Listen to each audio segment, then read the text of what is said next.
Bueno, vamos a cumplir con lo que teníamos previsto, que es hablar con Rafael Bielsa. Acá Gonzalo Bonadeo. Rafael, ¿cómo andas tanto tiempo? ¿Qué tal? ¿Cómo están? Bien, ¿cómo estás vos? Muy bien, cuarenteneando. ¿Cómo es cuarenteneando desde tu lugar? Es una pregunta recurrente, te la deben haber hecho un montón de personas, pero creo que todos vamos redescubriendo o descubriendo cosas en nosotros mismos en estos 60 y pico de días, ¿no? Sí, mira, para mí, que no me gusta mucho la gente, es tener un pretexto valedero, ¿no? Bueno, Así que... Rafael, queremos hablar con vos, no tan rápido hablar de Marcelo. No, yo la verdad digo, ¿no? Me consterna y me sensibiliza mucho los que la pasan mal de verdad, pero en mi caso yo estoy bomba. Ujú, es verdad, sí, sí, un poco de eso, no se ríe Ezequiel, pero la verdad que algo de eso decía en la apertura y no quería avanzar mucho sobre eso porque pensando que hay gente que le está pasando realmente mal es egoísta, pero no deja de ser necesario también decir qué es lo que va sintiendo uno con toda esta situación, ¿no? Y sí, porque por supuesto que hay gente que la pasa muy mal y la vamos a pasar todos peor Ujú, porque si hay un día después de la pandemia todos vamos a ser más pobres, y los que ya son pobres imagínate, ujú, pero me parece que es muy careta decir que uno está sufriendo con el ujú, alma desgarrada, ¿viste? Yo ujú, la verdad te digo, leo, escribo, pienso, documento cosas que tenía que documentar, termino un libro, a mí me gusta mucho estar con la familia, estar con los ujú. pibes, con mi mujer, entonces me parece que hay que decir las dos cosas, ¿no? Rafael, si tuvieras que elegir a alguien o algo vinculado con el deporte sobre lo cual escribir inmediatamente, que sentís una gran necesidad, ¿te pasa? ¿Quién sería? ¿Qué sería? Mira, ahora estoy terminando un libro de cuentos de fútbol, fíjate vos, Ujú, porque tenía algunas historias, viste, que les había ido tomando apuntes, algunos son temas comunes, viste, en el fútbol, en realidad, el fútbol es como un pretexto para hablar de otras cosas, así totalmente. como las corridas de toro para Hemingway eran un pretexto para hablar del alma, Ujú, así como los combates de boxeo para Norman Mailer eran un pretexto para hablar de otras cosas, como para Cortázar el combate Torito. Mantequilla Monzón, Mm. los deportes, las pasiones de multitudes, a uno lo convocan para escribir con el pretexto del deporte sobre otros temas. Y había algunos temas que a mí me interesaban mucho, viste, por ejemplo el tema de los extraordinarios jugadores que uno vio y que no Ujú. llegaron a primera. En particular yo me acordaba de un chico, un salteño que jugaba en Newell, que después tuvo una historia muy trágica. Bueno, quería escribir eso. Después también quería escribir cuando uno tiene un mal pálpito, pero que después Ujú. en la cancha el mal pálpito se desbarata, también escribí sobre eso. Claro. Bueno, en realidad tenía un puñado, unos 20 temas que terminarán configurando un libro. Voy a hacer dos preguntas. Una, para mí es imprescindible, que es preguntarte, hay un jugador que jugó en Newell's especialmente y en Central, sobre el cual no sé si alguna vez no te pregunté ya, y deberías recordarlo, pues es un caso bastante extraño. No es Arsenio Ribeca, que también era un gran jugador, pero no jugó en Central, sino Oscar Antonio Culleri, que me pareció siempre un jugador de gran calidad. Gran jugador, ¿Viste? extraordinario jugador, me lo Pensando en estos, acuerdo claro, en perfectamente. estos que no fueron las grandes estrellas, pero que fueron tipos que marcaron a todo lo que lo vimos, ¿no? Sí, mirá, había otro, se llamaba Coria, un chico que jugando, un 10, un interior por Sí. izquierda, jugando en el preliminar del famoso partido del 74 en el que el Trinche Karlovich le Ujú. pintó la cara a la selección nacional. Ese chico hizo una jugada maradoniana, mesiana, viste, que Ujú. gambeteó como a 6 o 7 jugadores cruzando la cancha de izquierda a derecha. Tampoco cumplió a la altura Ujú. de sus promesas, o hablando de central, un extremo que creo que se llamaba Colosio, me parece que se llamaba, No, eh, Coluso. Coluso, Claro, el pibe debutó como a los exactamente. 16 años, después fue a San Lorenzo y España. Sí, yo lo vi jugar un partido y Claro. dije, Dios mío Claro. querido, ¿por qué habrá nacido azul y amarillo y no rojo y negro? Que es lo que te pasa siempre, ¿viste? Claro, claro. Uno codicia a los grandes jugadores que nacen con la camiseta rival, pero sí me acuerdo perfectamente. Claro, le tocó una época a Culleri, una época donde Newell tenía unos half Sí, extraordinarios, ¿no? sí, sí, sí, sí, sí. Yo estaba pensando que el Newell del 70, 71, 72, 73, 74, 75, el Newell del Gitano Juárez, Ujú. o algunos partidos que fue también en algunos partidos de Menotti, que también fue del profesor Grifa. Bueno, ese Newell tenía una riqueza... De Montes, ¿no? De Montes, de Héctor Jesús Martínez, de Mario Sanabria, de Manolo Silva, claro. un 9 que formaba parte con Acosta de los albañiles. Se habían cansado de hacer goles Acosta, sobre todo, que era un paraguayo, Bernardo Acosta. Se habían cansado de hacer goles en Lanús y nosotros lo compramos a Manolo. Y era un jugador absolutamente extraordinario, centrodelantero. Pero era tanta la riqueza de Newell, estaba el Mono Berti. Bueno, el mismo Ribeca que te mencioné, que llegó un poquito después. Arsenio Ribeca fue un jugador descomunal también. Descomunal, bueno, pero Ribeca tuvo, Newell tuvo una trayectoria importante. Fue campeón. Como el Flaco Buleri, claro, otro gran jugador que después fue a River, ¿no? Jugador extraordinario, con una pegada, un recorrido, un poco discontinuo, pero un jugador muy buen jugador. Bueno, y yo creo que a Culleri le tocó eso, ¿no? Vos pensá una cosa, vos sabés que Gallego, si la memoria no me falla, Américo Rubén, debutó en Newell de marcador de punta izquierda. Y era titular en la selección nacional como Centrejaz, como 5, claro. Y no era titular en Newell porque estaba Berta. Muy lógico. Sí. Entonces era una época era otra época, ¿no? Cuando vos ves los videos, yo estuve viendo ahora algunos videos por este tema de los cuentos. Bueno, claro, todo el mundo recibía la pelota, las murras eran muy evidentes, ¿viste? No era ese fútbol tan físico y tan donde el instinto reemplaza al talento, ¿no? Bueno, iba a ser la segunda, pero viene tan rica la charla que voy a habilitar al profe Fernando Mur para arrancar. Rafael Ezequiel Fernández Mur te saluda. ¿Cómo estás, profe? Bien, gracias. Estás viajando, supongo que en breve ya, como para asumir como nuevo embajador argentino en Chile. Ingresarás al Palacio de la Moneda para saludar al presidente Sebastián Piñera. Y mi pregunta, con chicana incluida, es si junto con tu mano llevarás la de tu hermano Marcelo, que alguna vez, en 2010, quedó un poco colgada cuando el presidente Piñera le tiró la mano para saludarlo. Es decir, si buscarás reparar de alguna manera aquel mal momento que le hizo pasar un Bielsa al presidente Piñera. Mira, un error que uno comete con frecuencia, pero si se aligera rápidamente, no lo vuelve a cometer, es homologar el peso de la actitud de un ídolo popular del peso de la actitud de un individuo que cumple una función. Un ídolo popular es algo incomparable. Yo te digo, yo tuve una de las mayores dichas que puede tener un futbolero en la tierra, que es que su hermano sea el técnico de su equipo y que el estadio se llame como su hermano. Es difícil, ¿viste? Es una jugada de los hermanos Navarra, de billar, de 5 bandas. Es una felicidad extraordinaria. Ahora, no hay que confundirse. Yo me acuerdo cuando fui a Chile, hace 3 o 4 años atrás, Marcelo era el técnico y me bajé en el aeropuerto y hay una publicación muy divertida, se llama The Clinic, que es como si fuera Barcelona, como lo que era nuestra Barcelona, ¿no? Pero con noticias de actualidad, con una parte seria muy importante. Bueno, la tapa era el cuerpo y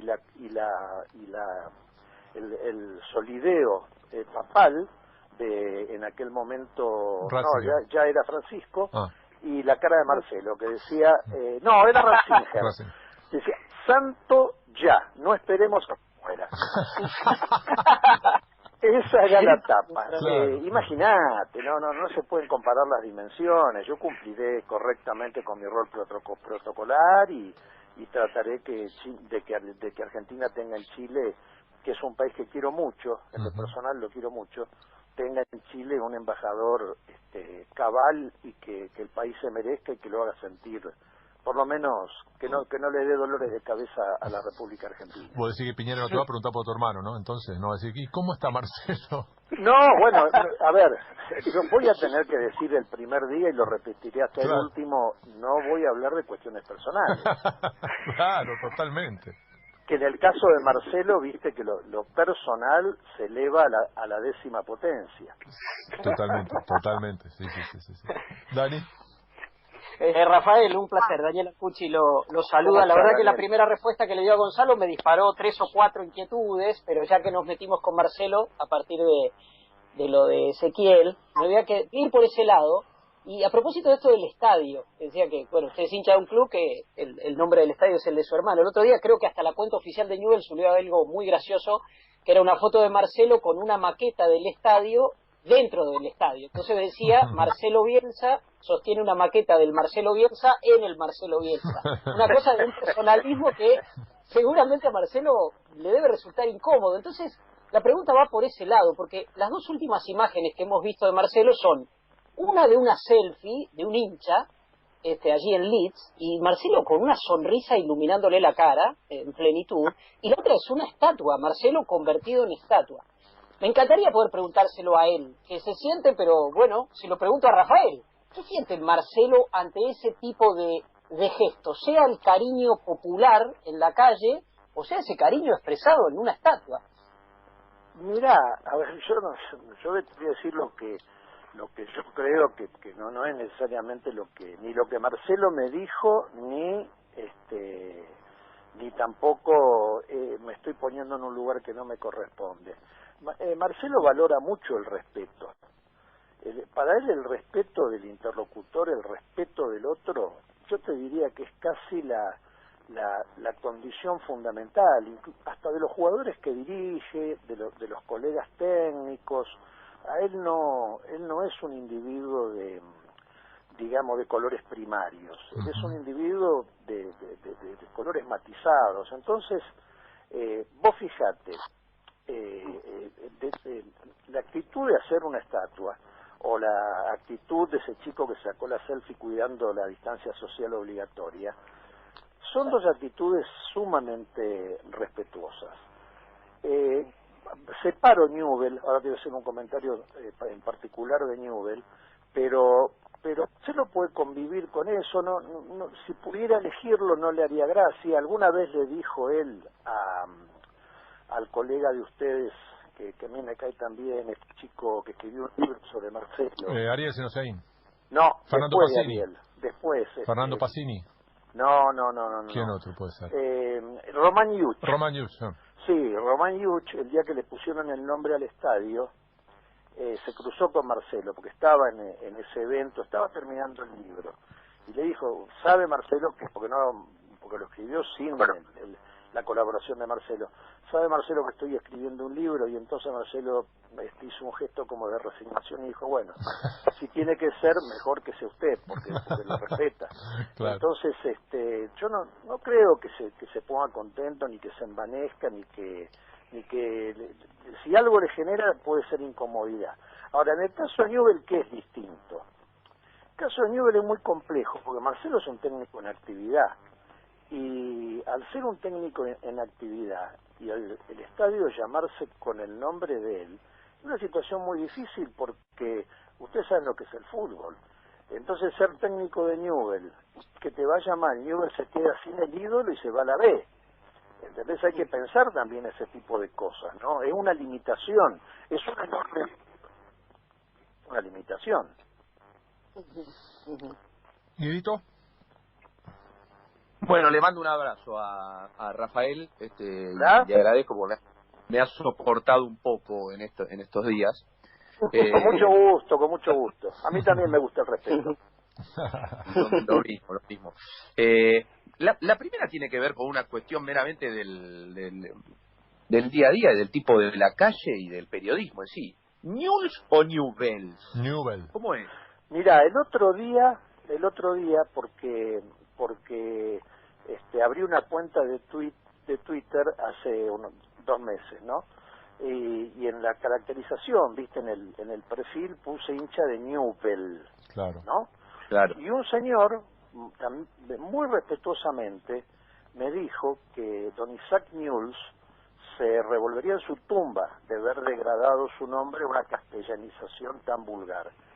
Y bueno, yo no dejo el New en español, ¿no? N-U-L-S en los relatos ni en el habla cotidiana. Lo cambié en el perfil, porque me pareció que el señor tenía razón, ¿no? Vos sabés que hay toda una mitología en Rosario, toda una especie de religión laica acerca de los británicos, ¿no? Porque Central también tiene un origen británico, el Ferrocarril Central, pero lo ocultan, entonces siempre Newell's era el británico, se mezcla con el tema de Malvinas, con el viejo reclamo argentino, con el colonialismo, bueno, con una serie de cuestiones que a veces son pintorescas y otras veces son hirientes. Pero mirá, yo uso el Newell, ¿viste? Para mí es Newell en el habla coloquial, incluso hasta decir Newell's Old Boys suena un poco afectado, ¿no? Claro. Entonces, por y una además, cuestión así, digamos de familiaridad, uso el apelativo que usa todo el mundo. Además debería ser Newell sin ese final, por supuesto, ¿no? Claro, exactamente, Claro. Newell, N-U-B-E-L. Claro, Con exactamente. acento sobre la U. Totalmente. no solamente eso, sino que la imagen de Bielsa es Newell.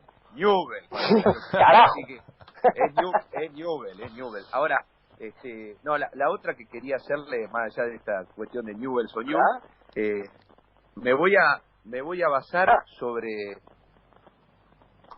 ¿Me escuchan ahí o capaz que me Sí, escuchaban? te escuchamos. Sí, Rafael, ¿nos escuchás? ¿Lo escuchás a Guido? Sí, ahí escucho. A ver, dale, Guido. No, la otra es una especie de afirmación sin ningún tipo no es fáctica, no es comprobada. Es como la hace buena parte del periodismo, pero yo me voy a basar en eso. Y la consulta es directamente bajo esa afirmación. ¿Por qué Marcelo no vendrá o no vendría a dirigir al fútbol argentino? Mira, yo no sé si no va a venir o si no vendría. Yo lo que digo es lo siguiente: todo profesional en cualquier sector elige o digamos trata de conseguir las condiciones que le permitan expresar su mejor versión. No es lo mismo escribir con una Commodore 64 que escribir con una Apple de pantalla grande. No es lo mismo trabajar en un lugar silencioso cuando hace trabajo intelectual que trabajar en una olla de grillos. Entonces uno va eligiendo los lugares que le permiten expresarse de la mejor manera. Entonces a mí me parece que el fútbol europeo, y fíjate que no hay una cuestión de naturaleza monetaria, porque cuando la Asociación Inglesa de Fútbol sancionó al equipo por el episodio del espionaje, Marcelo pagó la sanción, que era bastante alta, de su bolsillo. O sea, no es un tema que tenga que ver con ingresos, claro. ¿no? Es un tema que tiene que ver con tener los elementos, con ser tratado con respeto. Yo, como tengo la posibilidad de ver todos los partidos de Leeds, que los veo todos, todos los de Leeds y los de Newell's, y veo las conferencias de prensa. Las conferencias de prensa son un modelo, muchachos. Son conferencias donde se habla de lo que hay que hablar, los reproches que los hay, ¿no es cierto? Por ejemplo, el tema del gol que se dejó convertir, fue un tema controvertido aquí y allá. No se deja de señalar eso. Lo que pasa es que no se adjetiva, ¿no? A mí me parece que el tema de no adjetivar, porque los adjetivos hacen daño, los adjetivos no tienen retorno, ¿no? Cuando uno describe la situación y pregunta por motivaciones o incluso hasta que el periodista vuelca su propia opinión, ¿no es cierto? Todo eso es perfecto. Ahora, a mí me parece que nosotros, los argentinos, no nos queremos entre nosotros. Ese es uno de los peores problemas que tiene esta patria tan querida. Sobre todo las clases medias aspiracionales, las medias altas. Nosotros no sentimos amor por el triunfo del otro, solo concedemos las cosas cuando el otro se muere, o nos acordamos que el otro existe para reconocerlo de alguna virtud cuando está pasando un mal momento. Como nosotros convivimos mal con el éxito de alguien que se nos parece. Y eso no es así en todos lados, Entonces muchas veces esa diferencia de respeto, sobre todo en la vida cotidiana. Mira, me acuerdo una vez fuimos a comer con mi hermano en Santiago a un restaurante muy lindo, se comía Don no sé cuánto, volveré ahora cuando esté en Santiago. Se comían pescados y mariscos, ¿no? Y era el cumpleaños de mi hermano, era un 1 de julio. Y fuimos a comer, el restaurante estaba lleno, como no veremos restaurantes por muchísimos años. Y estuvimos 3 horas y media, no hubo una sola persona no que se acercara a la mesa, no hubo una sola persona que mirara hacia la mesa, solo al final el mozo le dijo que mientras Marcelo había estado ahí, la cocinera había preparado una pequeña torta de cumpleaños, si se la podía traer envuelta para que se la llevara, porque Marcelo vivía en Pinto Durán, en donde se entrena, como vivir en Ezeiza aquí, ¿no? Claro. Y yo aprecié mucho esa discreción, vos imaginate acá en el Palacio de la Papa Frita. Che, Bielsa, ponelo a Batistuta y a Crespo juntos. Gordo, ¿quién te conoce? ¿A quién le ganaste? No, sería un infierno. Claro, un infierno. Entonces, que no tiene nada que ver con la fama, No. Porque cualquier pueblo en actividades como, por ejemplo, la entrega de los Oscars o en conciertos de rock and roll, cualquier manifestación multitudinaria produce excesos de amor, de admiración, ¿no? Yo lo que digo es que cada uno, que es difícil en Argentina, cada uno ocupe su lugar. Por eso te decía antes, yo no le voy a devolver al presidente Piñera una mano no extendida. Yo soy embajador de mi patria en Santiago de Chile, el presidente Piñera cumple una función y lo que pasó, y lo que vaya a pasar va a pasar. Pero no se mezclan los roles. Y a mí me parece que en Argentina se mezclan mucho los roles, ¿no? No únicamente en el periodismo, porque muchas veces, por ejemplo, la política también intenta hacer periodismo, cuando tiene que hacer política, que es otra cosa, no le estoy echando la culpa claro. a la profesión. Pero quiero decir, somos un poco maleducados, ¿no es cierto? Poco discretos. Vos fijate Uruguay, ¿no? Uruguay tiene una cosa que a mí me gusta muchísimo, aunque te tengo que decir que nosotros queremos más a Uruguay de lo que Uruguay nos quiere a nosotros en términos generales, pero tiene una cosa admirable para mí, que es el culto de la austeridad. En Uruguay se hace un culto de la austeridad, se cultiva la austeridad. A mí me pasó, un amigo me contó el otro día que fue a comprar un uvasal a un kiosco, y el kiosquero lo fue a buscar adentro, y mientras tanto él vio unos mates que había. Y entonces cuando vuelve el kiosquero con el uvasal, dice, escúcheme, ¿a cuánto están estos mates? Y el kiosquero le dijo, no, usted acá vino a comprar un uvasal, lléveselo. El día que necesite un mate, vuelva. Buenísima. Muy bueno. Extraordinario. Genial.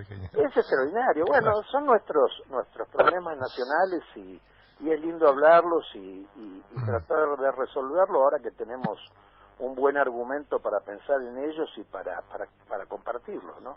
Rafael, supongo que vamos a coincidir. Yo vi mirando desde el lado porteño del fútbol que Central y Newell's es probablemente el gran clásico del fútbol argentino.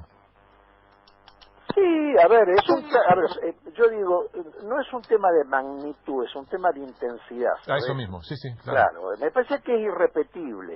Es irrepetible porque un River Boca, la gastada, sacando algún partido como el de Madrid, por ejemplo, claro. ¿no?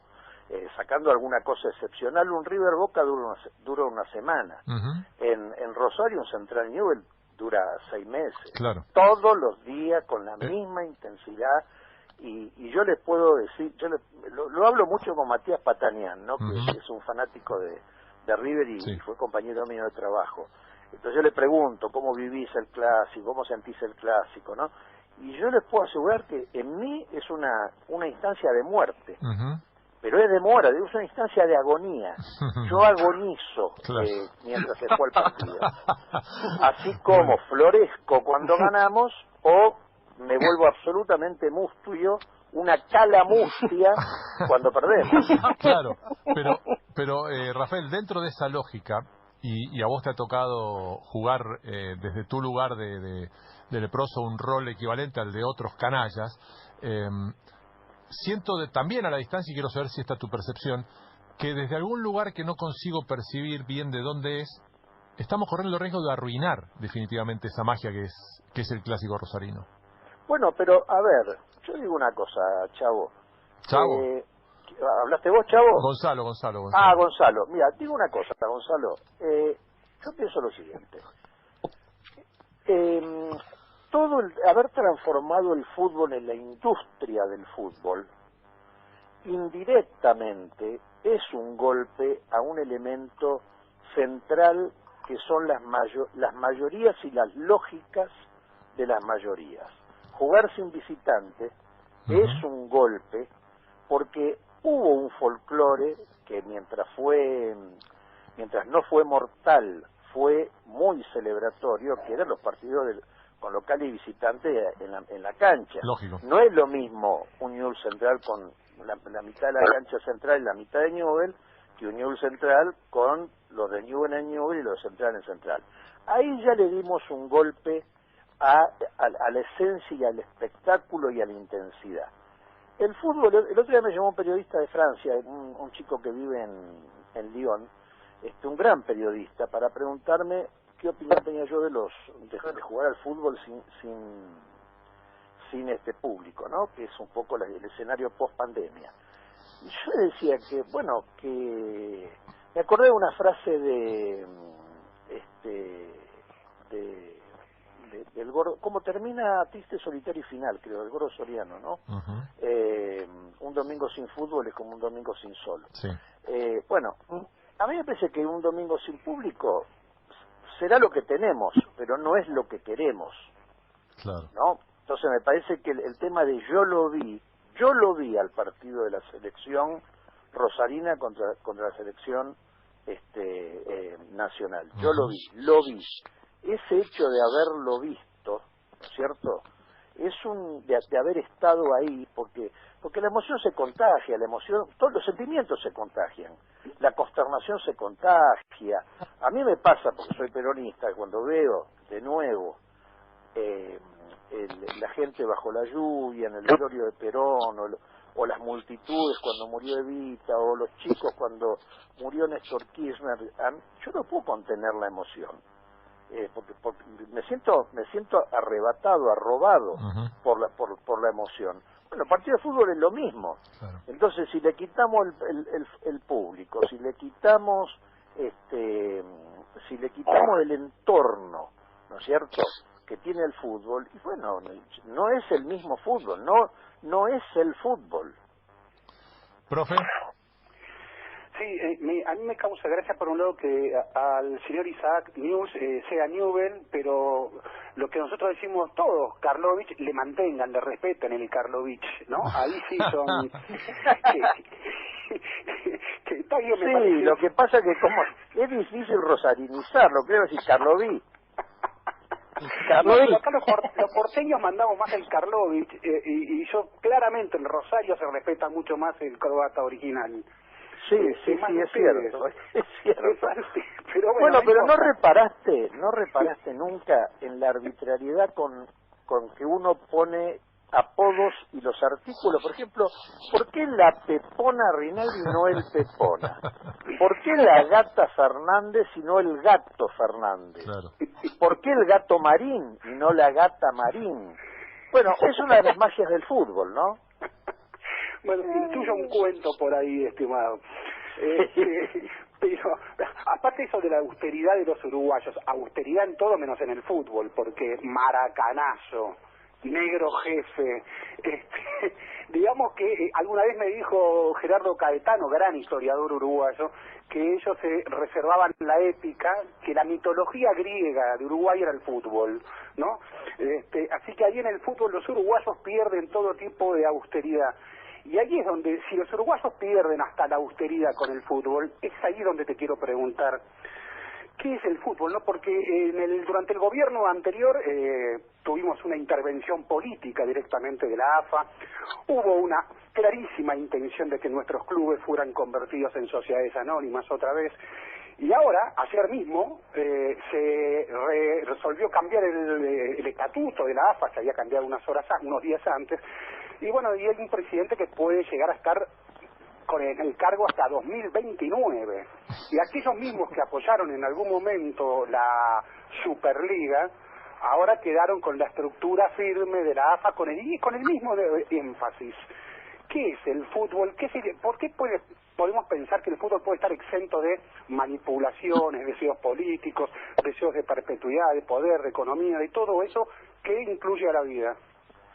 Mira, yo te digo lo siguiente, porque como mi opinión en ese sentido es pública, y la escribo y la manifiesto, no tengo ningún problema de desarrollarla. Yo creo que todo lo que ha vinculado a la AFA, no desde la muerte de Grondona, el trayecto de Grondona incluido, ha sido una cosa bochornosa.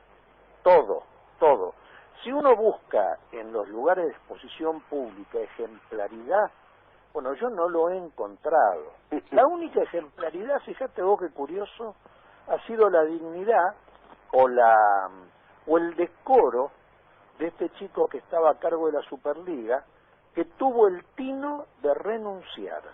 Fíjate vos, ¿no? Para mí la Superliga siempre fue un invento que no entendí, que no me gustó, que me parecía que era el triunfo de los mercaderes en el templo. Jamás estuve de acuerdo con eso. Ahora, este muchacho tuvo el decoro de renunciar, mientras otros acaparan títulos, anticipan elecciones, etcétera, etcétera. Entonces, a mí esas cosas no me gustan, no me dan entusiasmo. Yo te voy a decir una cosa, cuando Marcelo entregó el gol en aquel famoso partido, yo sentí que estaba frente a uno de los actos de mayor belleza de la especie humana, porque no era cualquier partido, y no era que se lo daban, él lo devolvía. Entonces, ¿cómo querés educar a tus hijos? ¿Cómo querés aglutinar una sociedad? Bueno, me parece que sobre la base de ejemplos, no se puede, cuando hay un momento de tanto dolor como de tanto dolor, de tanto sufrimiento, no el mío, pero el de muchísima gente, la verdad que es un poco obsceno la codicia por el poder y anticipar un año una elección sin que se sepa exactamente para qué, cuáles son los planes, debido a qué propiedades algunas personas ocupan algunos cargos.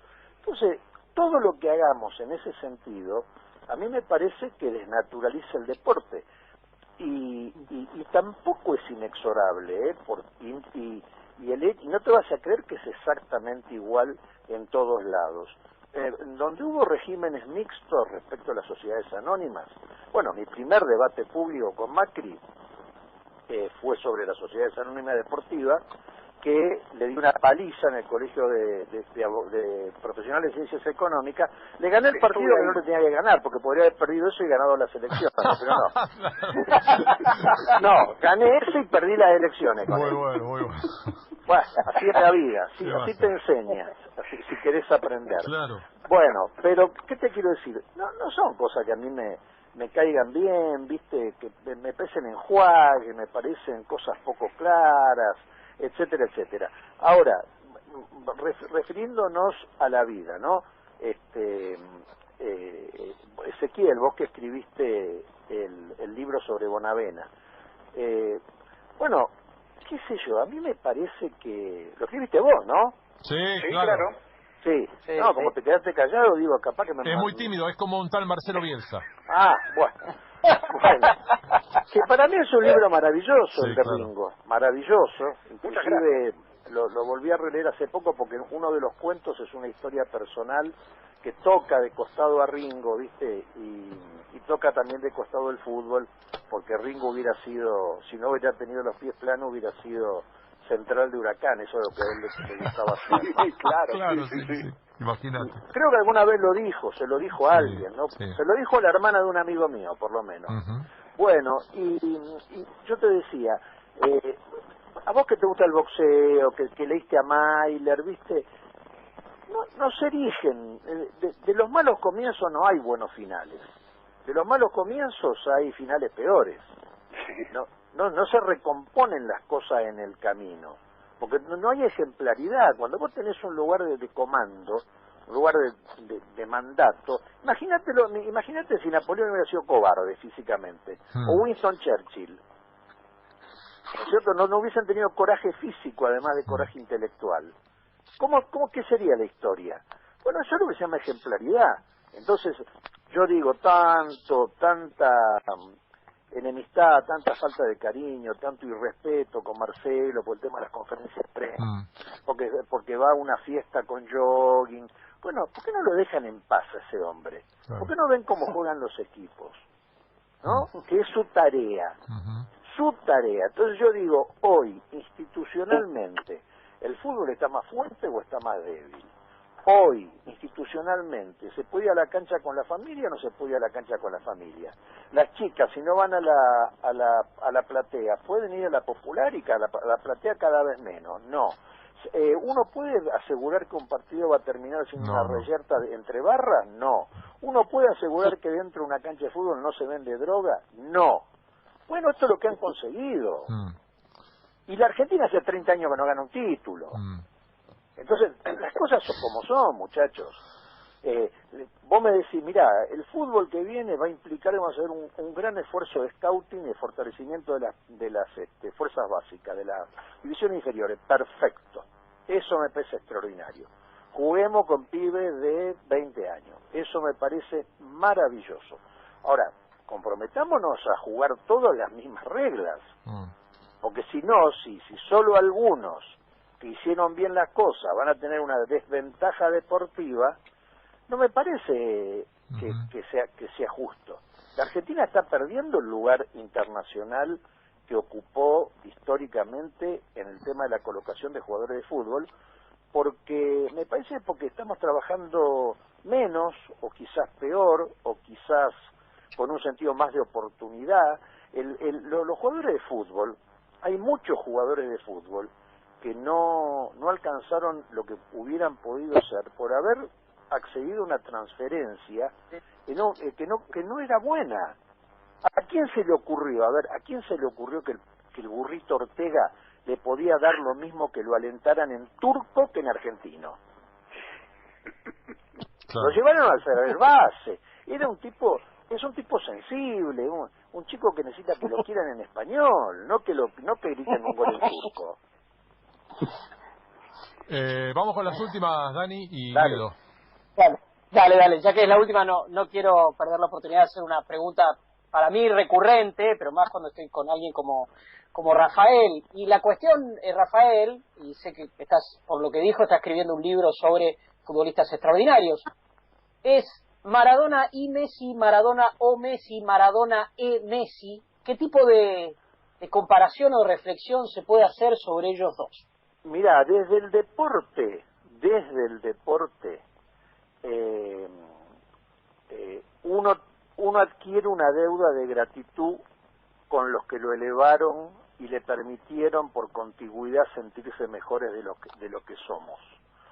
Y en ese sentido, como Diego no hubo.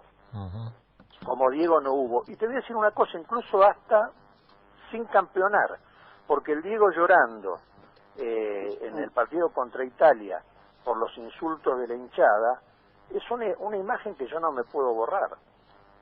Entonces a mí me parece que en esa mezcla entre talento, temperamento, iracundia, liderazgo, que es un jugador de fútbol, para mí Diego tiene un lugar único. Ahora, también me parece que uno no le puede pedir algo a alguien que no lo puede dar. Messi es un jugador maravilloso, es un jugador deslumbrante, posiblemente sea el mejor jugador o lo haya sido hasta ahora del mundo. Yo tengo una enorme gratitud por él, me duele enormemente cuando lo critican por cuestiones extrafutbolísticas o porque no mareó a 11 jugadores y se metió con la pelota dentro del arco. No, a ver, pero dicha colectiva como Diego no nos dio nadie.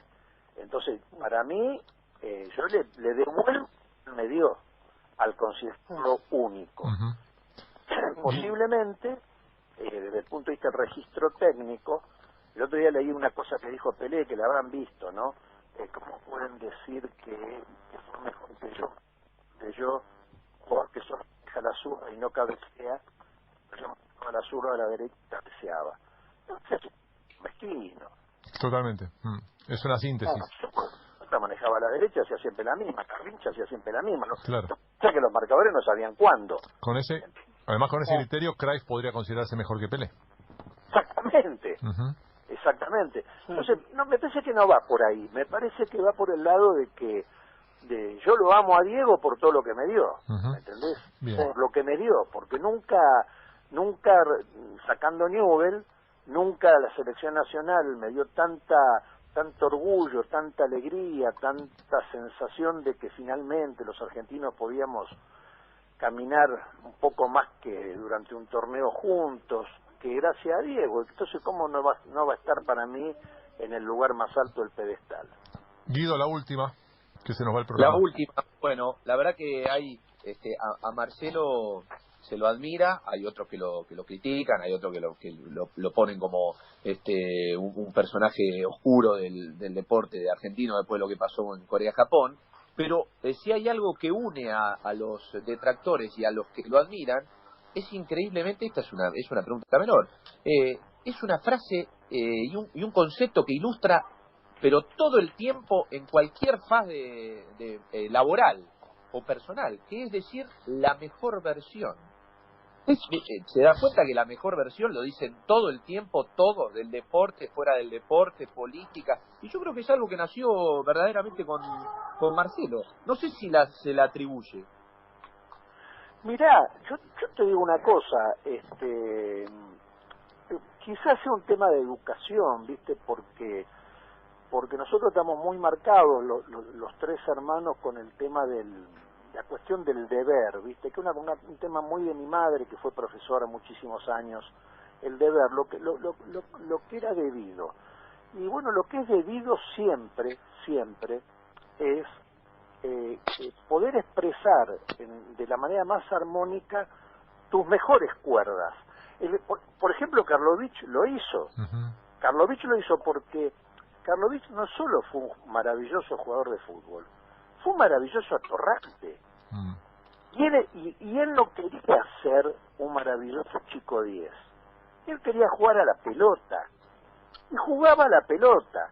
Entonces, es un ejemplo completo en el sentido de que dio su mejor versión, la de él, no la de que la que quizás le hubiese elegido o le hubiese adjudicado una sociedad exitista con otros valores, una sociedad donde es más importante tener que ser, ¿no es cierto? Entonces, yo digo, a ver, la mejor expresión de quien saca lo mejor de Marcelo es aquel que le permite hacer las cosas a su modo. Por eso, fíjense una cosa, es muy excepcional que Marcelo tenga problemas con los dirigentes. Muy excepcional en su carrera. Ahora, tiene problemas cuando se meten en su trabajo. Y eso está mal.